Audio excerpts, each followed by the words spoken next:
Hey guys, how's it going? So we just made it home from the Grand Garden show last night really late. We decided it was just best for Benjamin just to stay the night with Grandma and Grandpa one more time, and then we could see him first thing this morning. So I'm outside just ready. Like, I got up super early and got ready because I am so excited. I think he's on his way right now. But I think what we're gonna do today is tackle some of the water issues that we still have. I mean, we're still working on getting things automated. In fact, let me show you the list I had to leave for my mom and sister-in-law who were taking care of all of our plants when we were gone. Okay, so you can see that long list, but it's not just one page. It's two. So each hose, like I have hydrant by main entrance, the west side, Versailles, vegetable garden, and so on. And there's like little things, like little containers that I'd have to hit every day, or, you know, like coleus that I'd have to give extra water to. So I just listed all of that out so that nobody had to stress about what to water. And that's just too much. So Aaron and I, when we were, you know, delayed for 10 hours, we were talking about the things that we should tackle when we get home. And this was one of them. I thought, you know what, let's just go down this list and start checking off these issues. Let's just take care of them. You know, if something's not getting enough water, let's run more drip, or let's address whatever the issue may be. So I thought we'd just take you guys along for kind of the ride, the ride of irrigation. But I know it's something that a lot of us deal with. It can be a huge issue if you rely on irrigation as much as we do. Russell is running around. He was really excited when we got home last night. Hey. Hey, good boy. Where's Cheddar? Here's a really pretty morning view of the garden. I do have to say that I wasn't worried about the garden, not even once, even though it got, I think, upwards of 100 degrees, if not 100 degrees while we were gone, because my mom and sister-in-law do a really good job of keeping everything looking really nice. I'm really lucky. Looks like the caladiums have put on some growth just in a few days. That's exciting. We may or may not be out here waiting for him to arrive. I'm watching for my mom's car. Here he comes. Oh my gosh, I'm so excited. Hi, baby! Oh my goodness, so annoying.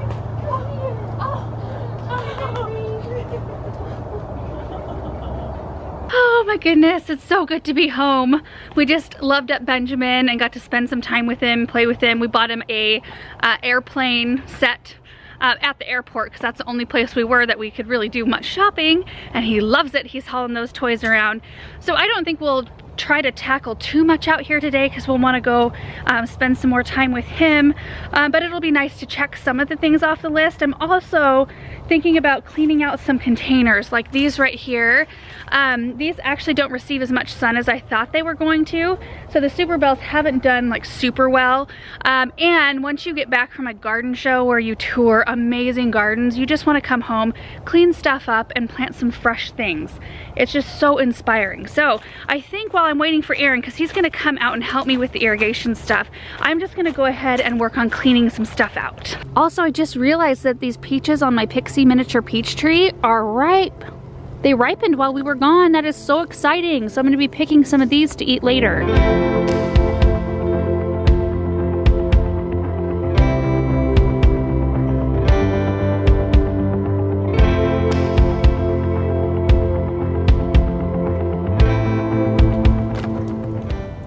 Decided to give my rhubarb a little prune job as well, because we had a horrible windstorm come through actually before we left, and a bunch of the stalks were broken and bent right in the middle there.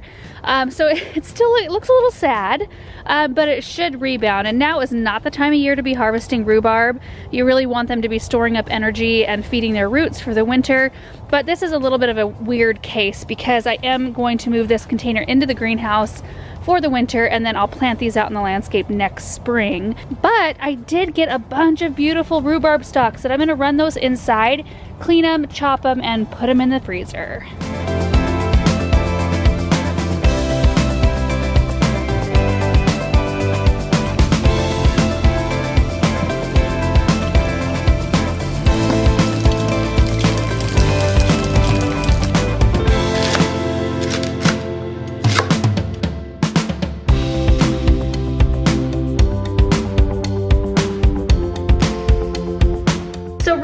I am skipping any piece that looks like this on the middle. This one's way past its prime, or anything that's got too tough of a skin on the outside.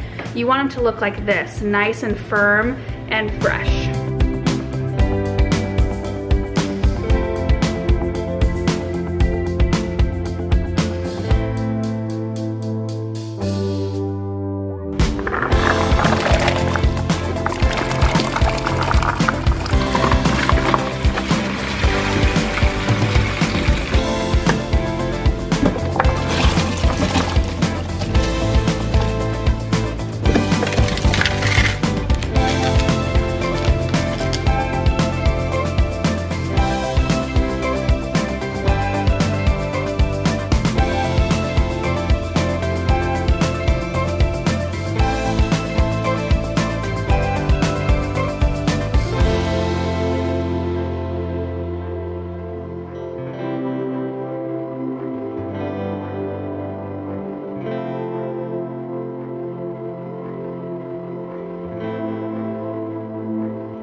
Getting a little bit distracted. I probably won't get as much of the watering issues tackled as I thought, because I really want to get everything done this morning so we can spend the whole rest of the day with Benjamin today.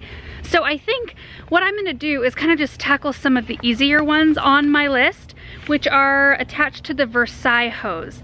So I planted up those 2 teal pots with fall flowers, and I placed them near the boxwoods, and they have drip like run in the pots, but I just haven't tapped it into our system yet. That's such an easy fix. So I'm gonna go do that. And then there's also a dogwood. It's a June snow dogwood that I planted up in the front corner that needs a little bit of extra water. It has a drip tube running right by it. I just need to tap another couple emitters in so that that root ball can receive a little bit more moisture. So super easy, and then that whole hose can be checked off. Pretty awesome. See, it really doesn't take very long to do these things, and it's just so worth the effort and the time compared to the effort and time you spend dragging hoses around to get things watered. This is how I left everything when we left for our trip, so I've got to clean this up quick.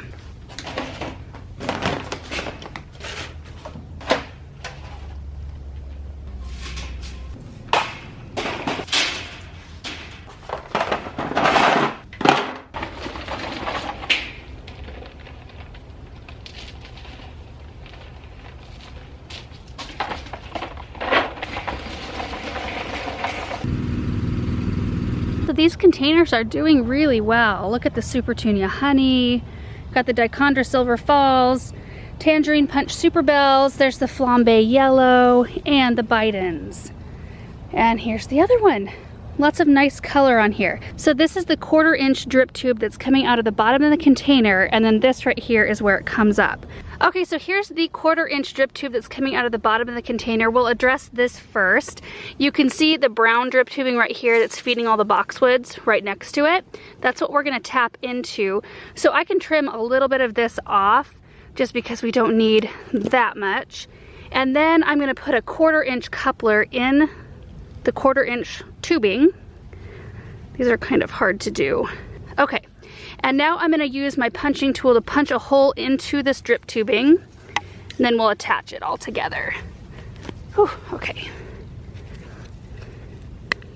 Here we go. And we'll just pop that in, just like that.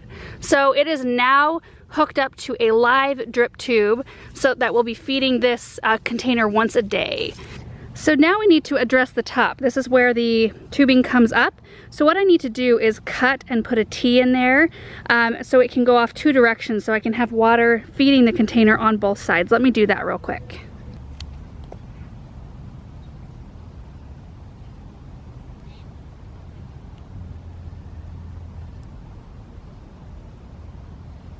So this is what it looks like. There's a T-coupler with 2 pieces of tubing coming off of it, and then I decided to go with 1/2 gallon per hour emitters because I do think we run this zone to the boxwoods for 1 hour every day, and I don't really want this container getting 2 gallons of water. That's way too much every day. And this is something that we typically have to adjust. I'll let this run for, you know, a few days, and then I check the saturation level of the soil, and then we make any adjustments that we need to. So I'm just going to thread this in around the plant so that I've got one on each side of the carex.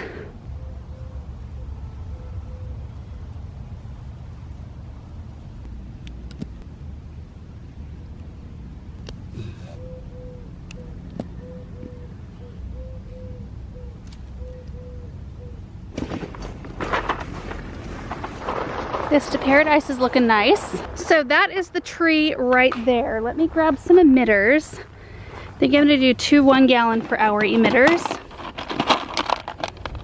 Right here at the base, also there's a sucker I'm gonna pop off.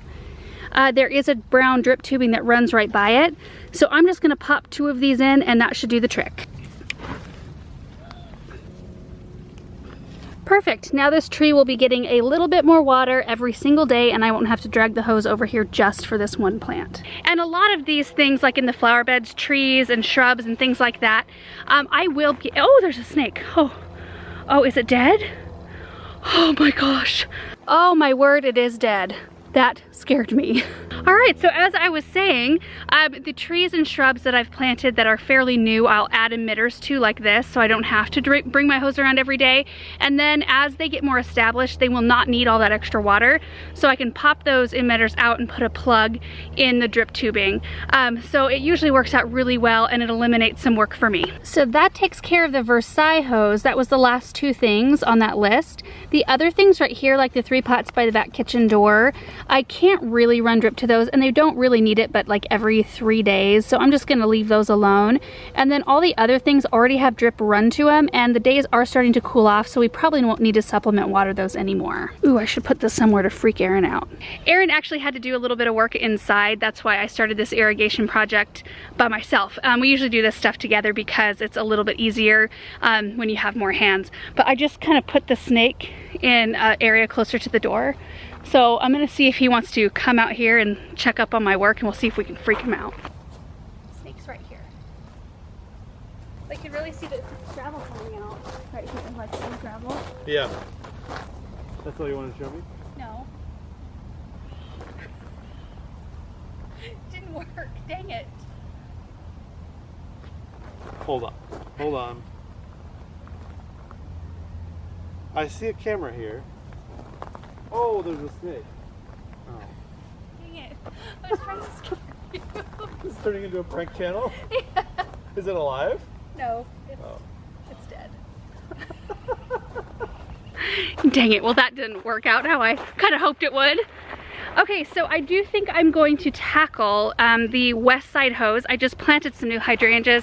They don't look that great. They were out by our greenhouse, and so they got kind of burned. It was really windy. Anyway, I put them in the ground. There's 5 bobos, and I need to do basically the same thing I just did to the dogwood tree and just pop some emitters in. But I have to make sure. This grass looks kind of bad right here. Huh. Wonder what in the world. That's interesting. Deal with that later. Anyway, these hydrangeas, I just have to make sure that there is drip tubing nearby. I may have to run another piece of the brown drip tubing kind of closer to their root balls. So we'll see. And this is where they are. There's 3 of them in the back and 2 right up front here. And as you pan over, you can see some really pretty hardy geraniums, purple fountain grass.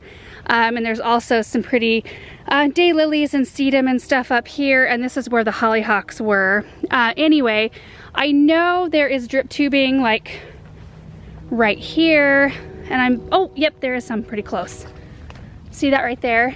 So what I might do is run 1/4-inch tubing with the emitters to the root balls. I dig around a little back here and make sure there's not another line running. So I don't see any more lines running close by the hydrangeas, so I'm gonna tap into this one for all of them. So I'm gonna go ahead and prep all of my tubing first.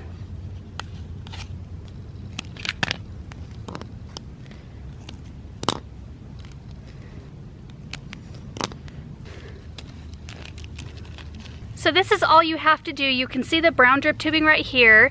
I pushed the 1/4 inch tubing onto the more blunt end of my 2 gallon per hour dripper. So I'm just gonna push the sharp end into the drip tubing, like that. And then ideally you would have these stakes. These are from Rainbird and they fit over this 1/4 inch tubing really well. So you just slide it through like that.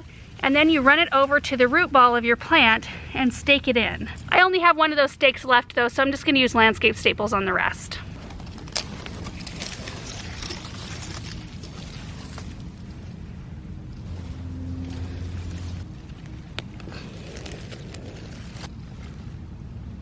So check out the Limelight Hydrangeas up front. They are absolutely massive. I cut them all the way back down to about knee height this past spring when it was really early. They had just started budding up and this is how big they've grown. But the thing about this area is I planted one on each one of these window kind of molding seams, whatever, and they all kind of look like they're facing more this direction. So I did tuck another one in kind of right behind this container, which is looking beautiful. So you can see that right there, and then there's one more over here. So I want to create a little bit of a swoop, but I have been bringing my hose over here to water this one extra. So I'm gonna do the same thing for this one. And the hydrangeas, I always add 2 2 gallon per hour emitters, at least for the first year or two.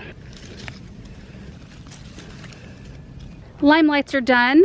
I just wanted to take a brief second to address this Truffula Pink Gomphrena. Isn't it an absolute beast? I did not expect it to grow this big. It is absolutely massive. Like, there are some At Last roses in here. There are 6 of them. And see, hello, just kind of peeking out. Absolutely insane. Like, I will know how to site this better next year so that it plays better with other plants that are around it, but it's sure pretty. I've really enjoyed it. So really the last thing up here is this little cute container that I just tucked in. There's a Hakanacloa. I had 2 leftover plants, Hakanacloa and a sedum. So I just popped them in this container, which is so pretty. Look at that. Isn't that the prettiest thing? Next to this boxwood cone. And so I'm gonna put 1 1/2 gallon per hour emitter in this one, and I can just tap right into that tube. It's really quite perfect. So this one I'm just gonna feed up the back side right here. I don't know if you can see through that sedum, and just tuck it right into the pot. You won't be able to see the tube. And it does seem kind of late to be tackling these kinds of things, but really, I mean, we're not done with August yet, and our annuals typically last until November. So if you look at September and October and the amount I would need to be dragging the hose around, this will save me quite a bit of time in that 2-month kind of span. Plus, you know, if I have containers like this little one with the coleus, I love it so much here this year that I will most likely leave it and plant something new in it next year. So then the drip is already set up. So I think that no matter what time of year it is, it's just a really good idea to do this. Just take some time to set yourself up to not have to be doing those mundane tasks every day, and then it'll free you up to do other things. So there's just a couple more things I want to get done this morning. First, I'm going to see if Aaron will come and turn on the zone that these rectangular, tall, they're not rectangular, they're tall square pots that we planted up in the front here with fall stuff. I want to test those because I feel like I've been having to supplement them a little bit too much. So maybe the drip isn't working quite properly. And then there's a couple of containers back by our pergola I do want to get set up on drip because they are complete water hogs. They're full of coleus. Hey buddy! You like your new airplane? Hey. Oh, screw the airplane, I want the camera. We're troubleshooting this grass right here. I'm gonna see if it's not maybe getting hit by the sprinklers properly. No, it's getting plenty of water, Aaron. Oh, for crying out loud, I can't get away from the sprinkler. Jeez. So it's possible that before we trimmed up this canopy, because it was way further down, it may not be getting as much water, although this sprinkler, Aaron, that gives it the most is pretty low. Yeah, the reason it's low is because if it goes up any higher, well, see how it comes out of the ground like at an angle? Yeah. I just need to dig it up. But it's okay that it's low, because it's actually, my point was that it is hitting this grass. Yeah. If I made it any higher, it would hit the house. Oh. Which is totally fine, but that other one is the one that's hitting high. Well, okay, so now let's start the next zone and see if it gets hit by any of the other sprinklers. Would you mind turning on the node so I can troubleshoot these pots? We're basically just going to be watching for some water coming out of these drippers. Hey, try Not yet. I think you just turn the zone on by the front. So I'm just trying to find some drip tubing that actually works in this bed so that I can track it back and see if maybe I accidentally tapped into a drip tube that's not currently being used or is not attached to the system yet. Still no water to this container. So now run it back. Where does it come from? It's tapped into a drip line.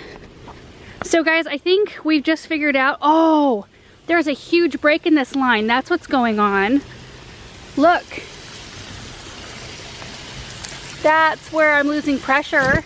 We did figure out though that the drip tubing in this flower bed that runs all the way over here that I did tap into for the container is hooked into our sprinkler still. I wonder how that like got through the cracks. It just did. So I guess let me fix this little break here and then we'll try it again. Cool. Straight coupler, I'm just gonna cut the break out and then just put this where the break was. So check this out.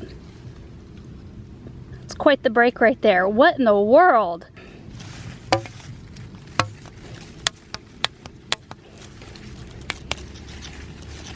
So now we'll turn the sprinklers back on and see if there's enough pressure for the water to make it into that container. It might take a second. I do hear it more now. Will you look at it, please? Maybe it was too pinched. Yeah, it's coming. Is it? Okay. Yeah. We got to get it up on risers. So we just figured out that, well, one, we got the break fixed in the line so there's enough pressure to bring the water to the container, but I do need to get some risers underneath it because the drip tubing is being pinched and that's why it wasn't coming up into the container. All right, that should do it. I found these little black caps. I couldn't find my proper risers, but I think that that'll work perfectly because now the drip tubing is free to move around. It won't be crimped down here. And it doesn't matter how many containers you've run drip to, sometimes you just forget about those little details. One more set of pots today. We're right behind the gazebo by the pergola here. Two beautiful hydrangea standards. Those are Pinky Winky, and they're just starting to turn. You can see that their white blooms have a little bit of a blush to them. Absolutely beautiful. But right beneath each one of those, I've got a giant container of coleus.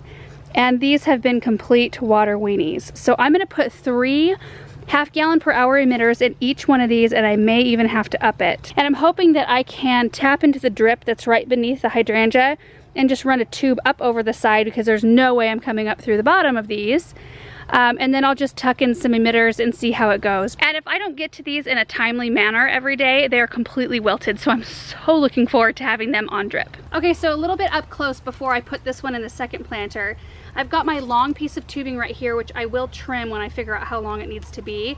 But it comes up to a cross coupler right here so that I could split off in 3 different directions. And then I put a half-gallon-per-hour emitter on the end of each one of those. And I'll just try to like split the distance into thirds so that the pot is being watered really uniformly. So yeah, let me go get this one set up. I tapped in to the 1/2-inch brown drip tubing that's feeding this flower bed right here along our pallet walkway, which is looking very pretty.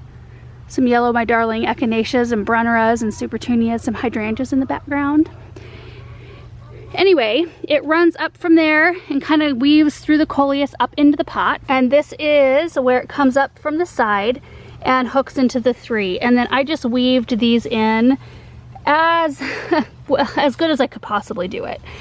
So I may have to come out here and just double check the moisture level all the way around the pot. But the whole point is we got water up to them and we can adjust from there as needed. All right, so I got all of Versailles done. I got this done, that done, that done, that done, and these are done. Then I do still need to work on the hydrant by our main entrance that has all of our lavender and hydrangeas and stuff like that. And let's see, right here. I got the coleus pots done, and that's done. Awesome. So I'm really happy with everything I was able to check off my list today, and if I can keep doing that and chipping away a little bit at a time, I should probably have this done within the week. So maybe if you have some stuff outside that's just been weighing on you, maybe make a list in small manageable like bullet points so that you can start checking them off, because it feels really good to do that. I should do that more often. And I'm really happy with everything I got done this morning. I mean, I got those couple of containers cleaned out. They were looking mangy, and I just am ready for something fresh for fall. The rhubarb is looking still a little bit sad, but a lot better than it did. And the fact that I have 2 big bags full of rhubarb in my freezer is awesome, that I could use this winter. And then the watering issues that we got handled today is really nice too. So anyway, I hope you enjoyed this video. I just love being home, and I came back from the Grand Garden Show feeling so inspired, encouraged and inspired. I got to meet so many of you guys that made the trip out, and it's always a humbling experience to meet you guys and hear about how much you love our videos and how they've helped you. I mean, that is so huge to me, because that makes me want to keep going and keep making videos. So I came back just feeling like I'm ready to roll. I'm ready to get out here and do some more stuff. And anyway, it's always good to go to stuff like that, whether or not it's far away or just like a class down at your garden center, just kind of refocusing and kind of keeping that passion ignited. So anyway, thank you guys so much for watching this video, and we will see you in the next one. Bye.